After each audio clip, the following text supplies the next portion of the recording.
podcast will be named later. My name is Paul Lee, and I wanted to get together with a bunch of people from different walks of life, but still work somehow together. I thought perfectly to come here, knock out 7 people at once, even though I think some people are missing. I brought one of my good friends. He is going to be the sponsor of this podcast. His name is Chef Billy G. What's up, what's up, what's up? You can look at that camera. What's up, what's up, what's up? Yeah, dog. He's going to be dropping off some food every pod. He's going to introduce himself. He's going to say what it is, just so people get to know him. I want to blow him up a little bit, so I'm very selfish, so I brought my own guest. But he brings food, so it's a win-win. It's a win-win, dude. I know everyone here. I've met everyone here before, but I would love for you guys to maybe just give us a quick background on who you are, what you do, especially since we're in your house. So let's go from left to right. Damn, starting hot. JC Perez. I'm an entrepreneur, marketer, digital marketer, advertiser, father, and husband. A lot of emphasis on the father. I just became a father, and that's a big deal for me at the moment. So. Nice. Interesting you picked that last. The father? Yeah. I'm kidding. It's a hierarchy.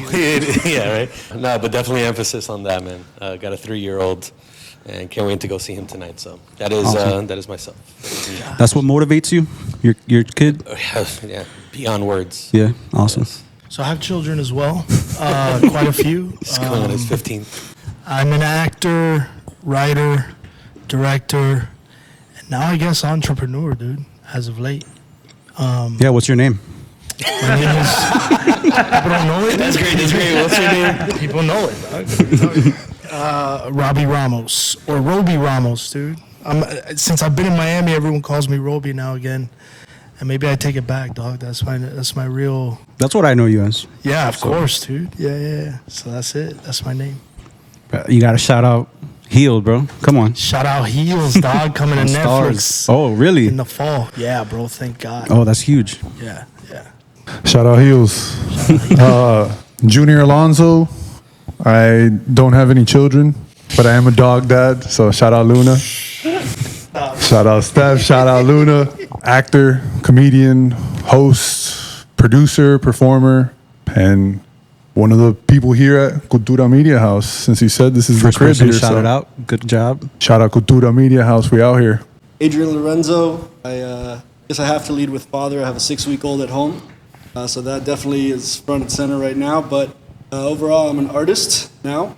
Recently converted from a baseball executive. I spent a lot of time working in professional baseball. In the last 6 to 8 months, I've been doing all of this. This is started out as my studio and has been converted into what we call home every day here. So this takes up a lot of my time, but I'm still connected to the sports world, especially the baseball world, in a lot of ways through my private consulting stuff. Happy to call this place home. We'll dive into that later. What about you, like sir? I've shit never started met with you a kid. before. Me? Do you know? I'm just saying, you got to catch wisdom off, like, yeah, benefit of going forth, you know? You know my government name? Hector. You're the guy that boosts cars in Fast and Furious. Right? Every movie that dude. I'm the 5th lead of. No, my name is Hector Zaya. I'm a father of Bold choice. a year and a half year old. Husband. Thank you, sir. I'm a creativepreneur. That's the term I like to use. A DJ, podcaster, I guess entrepreneur as well in some facet, and just a doer of cool shit, as we like to say around here. I'm Billy, Chef Billy. My real name is Andrea Garcia. Most people don't know that. I'm a chef caterer. No dog, no kids, no dogs. I just cook food. Permanent food baby, bro. He's a little shy. I think we got to get him out of his shell a little bit. But that's why you're gonna be here every week, man. Huh? Paulie, who are you? You gave us a little intro? That's true. My name is Paulie. I am a retired DJ. Lately, I've been doing a lot of content creation, which I think that's where my life is going to go for the future. I want to work on movies. That's what's next. I want to start buying cinema cameras and stuff. But right now, it's just working for Billy. I do all his media. We've created this partnership that I can't let go of right now. So I'm going to continue to work with him, build his brand as well, and that will help me Which you guys have done great because I've seen Billy's stuff now. Like Yeah, now pops it's up on the constant. algorithm. It's constant. We're at a point where we're ahead 25 videos. So I have 25 videos already sitting there, Badass. and I work on them every day. Eventually, we're gonna have 100 videos sitting there. We post every day. We just want to make him go out there. Once we figure out how things go with his media, we'll start doing once a week, twice a week, maybe vlogs and stuff. But right now, it's just constant, like in your face. This guy's making food. Yeah. That's what I want people to know. My whole thing is making him famous. I don't care about myself. Yeah. I'll be behind the camera. I'll do that. I used to be a podcast engineer for a lot of people's favorite podcasts, but I won't dive into that. Okay. Yeah. But that's me. And for those of you that didn't know my life, that's my life. So let's get to what we came here for. Okay. Billy's food. Hell yeah. Let's see it, dude. I'm hungry, dog. So. This smells great. All right, chef. What do we got here? Starting here, we have some yuca bites stuffed with cheese, coconut shrimp, pork dumplings, serrano ham croquetas, pear and brie grilled cheese, and then some cookies, macadamia, and chocolate chip with sea salt. And the croquetas pair with this With the blueberry homemade jam. blueberry jam. It's delicious. And the coconut shrimp and the dumplings go with the sweet chili over there. Okay, chef.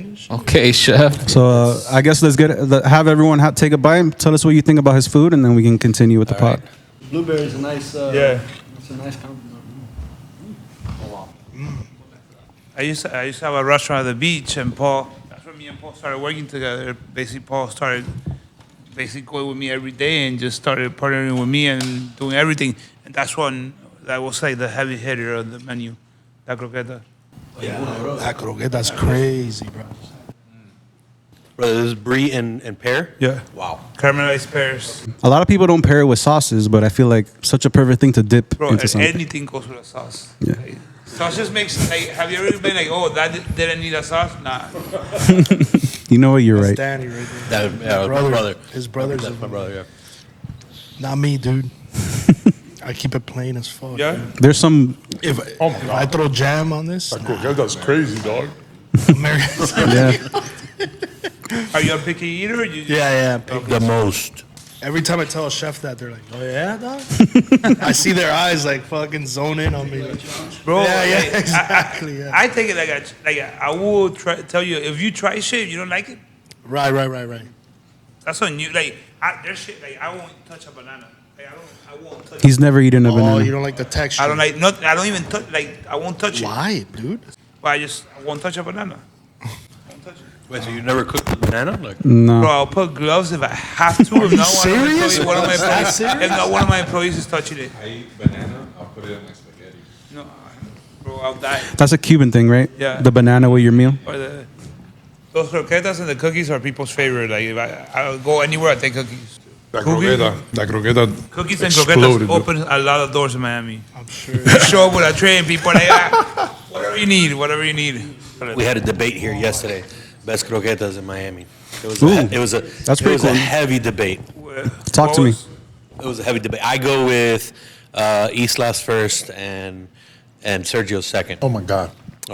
Was that a good oh my God? or No, I'm still eating this croqueta. I'm sorry. But, I'm not I was paying just gonna say, attention to you, dude. not gonna lie, not because you're here. That might surpass. I saw your face. That's up there, man. Those croquetas are up there. I love watching people eat my food. Sure, bro. Like, This It brings you pleasure. I swear, bro. does. I still haven't tried this. I guess that's like grandma. You know, your grandma will make you something. She'll just look at you eat it. Yeah. He didn't see me do it, but he wanted that with a cookie. With that awkward smirk smile. Yeah. Yo, it's funny because then I do the opposite from like Oh my God. the side of eating the food. cookies. I look back at you like you made this like a superhero and shit. Like this guy with his art too. Like I'll be like, you drew all of this? What? That's You made all of this? Like, No, like, I was still No seeing lie. him do the table, like add little things to the table. I'm like, what the fuck? Like, what I start thinking, like, if I was making a dish, right? I know, like, oh, the extra pinch of salt. I just see him do one line, and I'm like, dog, that shit looks cool. I don't know what he's thinking, but like, it's just at the end of this, a couple lines, but it makes it. But I can't do that shit. well, you do it in a different way. You can. You're doing it. You're doing it No, with but pinches of but whatever. everybody has their see what little you're dish. saying. Like, I was sitting there looking at him do the lines, and I'm like, that's dope. Like, I would never be able to do that myself. And at the end of this, it's simple. But it's just, you have to have the mind for that. On that question, thank you for that, first of all. But how often do you feel like you're creating when you're cooking, when you're making food? Like, how much are you exploring your own creativity, or just like doing what people want? You know, like how much can you be an artist within this? I have a lot of clients that let me be an artist, and I do my best cooking when you let me be myself. When you put limits, Right. and it must be the same to you. 100%. You don't work the same. 100%. But you give me, like, me and this guy will have, you seen it, like, the purpose. I come up with some, like, I don't even smoke weed. But we come up with some, like, shit that you're like, what the fuck is this? And it sounds crazy. Like, one day we made a KFC croqueta. He brought me a KFC meal, and I made fried chicken, mac and cheese, gravy, corn, croqueta. And that shit was fucking delicious. Took a while, but Yeah, it's a process, but Oh man, but that's cool. but How would you describe your cuisine to somebody, like if you were just meeting somebody? Miami flavors. Okay. It's a little bit of everything. Okay. And I could do, like, I'm not your typical chef. Like, I don't have a menu. I don't have a set menu. I don't have a chef style. I could cook anything. If you call me tomorrow and I'm doing a party and the client's Egyptian and he wants Egyptian food, I'll figure out or hire somebody that knows how to make it. yeah, we did an event. I forgot the name of it, but they're like, oh, we want you to work in the VIP, but there's like specific rules. There's like 5 themes, and the theme was like mushroom, a theme was like a boar, things like that. And he just started freestyling. Top chef shit. Yeah, like, that's it was cool. like earth, no sé qué, so we did a mushroom. The other one was like a lizard, and I did like alligator bites, and the other one was, yeah. Why are you talking about?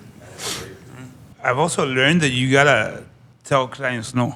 That's the hardest thing and the most important thing. Like, I'm very hard-headed to some point, and I like, let me guide you and let me get you to the best place. Because a lot of people don't let you do that. And if you call me and you tell me, oh, I want this and this and that, but it doesn't make sense on a menu. A menu has to be balanced. You can have 5 proteins and then 1 carb. That I hope you're keto, but for a party of 100 people, that doesn't make sense. So let me guide you, and that's where it comes. At the end of the day, we're all have our experiences, and we know what we do, and we do it for a reason. And you're hiring me to do it for a reason. So most people don't let you do that, but you need to tell people and guide people. Have you ever had like some pushback when you're trying to tell a client, like, Especially look, older people. The hardest thing with business, especially in creative and stuff like that, is the clients and your employees. Dealing with both is what makes your business. Because you're creative at the end of the day, you're good enough to put, at least everybody in this table is good enough to put out a product and do something. The hardest thing is guiding, and we're talking about business and creative, but your vision by your employees and the people that work with you and the person that's getting the result at the end. Agreed. That's because Bars, bro. one of the hardest, 100%. One of the hardest parts of business is dealing with people. So you said it right there. The employees and the client. You're dealing with people. You're different personalities. I don't know how many employees you have, but the more employees you have, the more personalities you have. And you can't treat everybody the same. Everybody has a different tick. Everybody has a different button to push. So that's the most difficult part. You become a psychologist at the end of the day. Yeah. Especially you start dealing, I deal with a lot of people that clients are high end and this and that, and they have a lot of money, and you just gotta learn how the fuck to deal with this guy. This guy, you could be a little funny. With this one, you gotta be a little serious. With this one, you gotta be a little shy. With this one, you gotta go outgoing, and you just reading people and being a comedian at the end of the day. Agreed. Yeah. And understanding every day that you wake up, there's going to be a problem that you got to fix. That's the biggest hurdle. How do you deal with it, like days where, maybe you don't have the bandwidth or the patience that day? Like, have you had meltdowns with I do, and I've learned that even on my worst day and the worst problem I could have, I wake up the next day. As long as I'm healthy, I'm not dying, I figure it out. Because I used to go crazy, and I used to have events where I wouldn't sleep the night before because I had a wedding for 300 people. And you were like, fuck. But I've been doing this for 12 years now, and you learn to rub it up a little bit. And also, I don't take disrespect. Like, you disrespect me, I'll leave you there with the food, and I'm leaving. Because you already pay me. Because the day I showed up, you already pay me. At least with a client that I don't know and this and that. So I'll leave you with your food, and you could deal with your disrespect.